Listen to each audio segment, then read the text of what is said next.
Bulletin లో మరో breaking news చూస్తున్నాం. 55 మందితో ఫస్ట్ లిస్ట్ ప్రకటించిన టీ కాంగ్రెస్ మిగిలిన స్థానాలకు అభ్యర్థులను ప్రకటించేందుకు కసరత్తులు చేస్తోంది.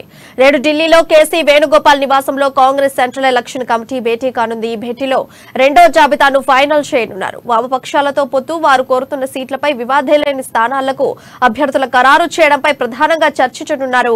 సిపిఎంకు ఇచ్చే సీట్ల వ్యవహారం ఇంకా పూర్తి కాలేదని కాంగ్రెస్ నేతలు చెబుతున్నారు. సెంట్రల్ ఎలక్షన్ కమిటీ మీటింగ్ అనంతరం ఈ రోజు సాయంత్రం లేదా రేపు లిస్టు రిలీజ్ చేయనున్నారు. మరోవైపు టికెట్ ఖరారు కాని స్థానాల్లో ఆశావహుల్లో ఆందోళన నెలకొంది. టికెట్ వస్తుందో లేదోనని టెన్షన్ పడుతున్నారు అభ్యర్థులు. ఇక మరోవైపు కొన్ని స్థానాల్లో టికెట్ కోసం తీవ్ర పోటీ ఉంది. ఈ నేపథ్యంలోనే టీ కాంగ్రెస్ సెకండ్ లిస్టుపై ఉత్కంఠ నెలకొంది.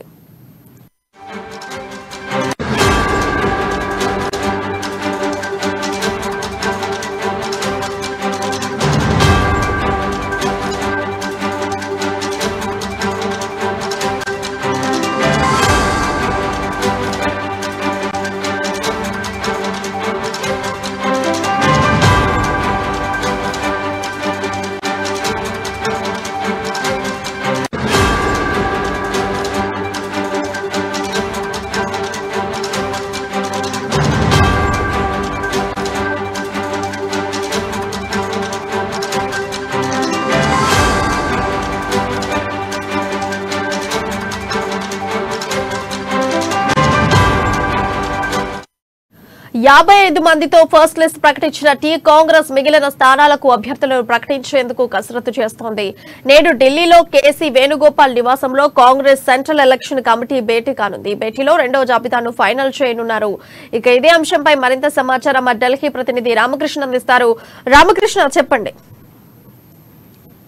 సమావేశం కేసీ వేణుగోపాల్ నివాసంలో జరుగుతుంది. ఏఐసీసీ ప్రధాన కార్యదర్శి కేసీ వేణుగోపాల్ మరి ఈ సమావేశానికి స్టీరింగ్ కమిటీ చైర్మన్ మురళీధరన్ హాజరయ్యారు. మరి రేవంత్ అండ్ ఉత్తమ్ కుమార్ రెడ్డి అలాగే కోమటిరెడ్డి వెంకటరెడ్డి కూడా రాబోతున్నారు. ప్రస్తుతానికి కేసీ వేణుగోపాల్ అలాగే సిద్దికి జిగ్నేష్ మేవాని ఈ నలుగురు కూడా ప్రస్తుతం లోపల ఉన్నారు.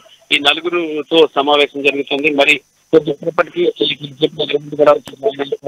ఈ సమావేశంలో సెకండ్ లిస్ట్ తయారు చేస్తామని చెప్పేసి చేస్తున్నామని, ఈ రోజు సాయంత్రానికి సెకండ్ లిస్ట్ తయారైపోతుందని చెప్పేసి కూడా చైర్మన్ మురళీధరన్ చెప్పడం జరిగింది. మరి ఈ రోజు సాయంత్రానికి సెకండ్ లిస్ట్ కానీ వచ్చినట్టుగా అయితే ఇక నెలాఖరికి థర్డ్ లిస్ట్ వచ్చే అవకాశం అయితే కనిపిస్తుంది. ఈ రోజు సెకండ్ లిస్ట్ మీద చర్చ జరుగుతుంది. అన్ని వర్గాలకు సరైన ప్రాధాన్యత ఇస్తామని చెప్పేసి మురళీధరన్ కూడా చెప్పడం జరిగింది. ఎంతమంది అభ్యర్థులు ఉండే అవకాశం ఉంది? ఈసారి అయితే దీంట్లో అయితే 30 మంది అభ్యర్థులు, సెకండ్ లిస్ట్ లో 30 మంది అభ్యర్థులు ఉంటారు. ఇందులో లెఫ్ట్ పార్టీస్ కి 4 సీట్లు కూడా ఇక్కడే ఈసారి ఇస్తున్నారు. ఈ 4 సీట్లలో చూసుకున్నట్టుగైతే లెఫ్ట్ పార్టీలో సిపిఎం కి 2, సిపిఐకి 2 స్థానాలు ఇవ్వబోతున్నారు. సిపిఐ స్థానాలు సిపిఎం కి చూసుకున్నట్టుగైతే మాత్రం వైరా, మిర్యాలగూడ, భద్రాచలం ఈ మూడిట్లో 2 స్థానాలు, అలాగే సిపిఐకి చెన్నూరు, కొత్తగూడెం ఈ 2 స్థానాలు ఇవ్వబోతున్నారు. మొత్తం ఈ స్థానాలకు సంబంధించి ఈ చర్చ జరుగుతుంది. అయితే ఈ రోజు ఈ లెఫ్ట్ పార్టీస్ కి సంబంధించిన అంశంపై ఒక కొలిక్కి వచ్చే అవకాశం అయితే స్పష్టంగా కనిపిస్తుంది. లెఫ్ట్ పార్టీల పొత్తు, వాళ్ళకి కేటాయించే సీట్ల అంశానికి సంబంధించి మరి ఏ క్షణంలోనైనా వీళ్ళంత త్వరగా అభ్యర్థులు ప్రకటిస్తాం, ఏ క్షణంలోనైనా అభ్యర్థుల జాబితా ప్రకటించే అవకాశం ఉందని చెప్పేసి కూడా చెప్తున్న స్టీరింగ్ కమిటీ చైర్మన్ మురళీధరన్ చెప్తున్నాడు. అలాగే ఈ రోజు బీసీలకు 50% సీట్స్ ఇస్తాం తెలంగాణలో అని చెప్పేసి ఈ బీజేపీ ప్రకటించిన నేపథ్యంలో తాము ఏమి తక్కువ తిన్నారు, మేము కూడా ఎక్కువ సీట్లే ఇస్తాం, బీజేపీ కంటే కూడా ఎక్కువ సీట్లు మేము ఇవ్వగలుగుతాం బీసీలకు, మహిళలకు అని చెప్పేసి కూడా మురళీధరన్ చెప్తున్నారు.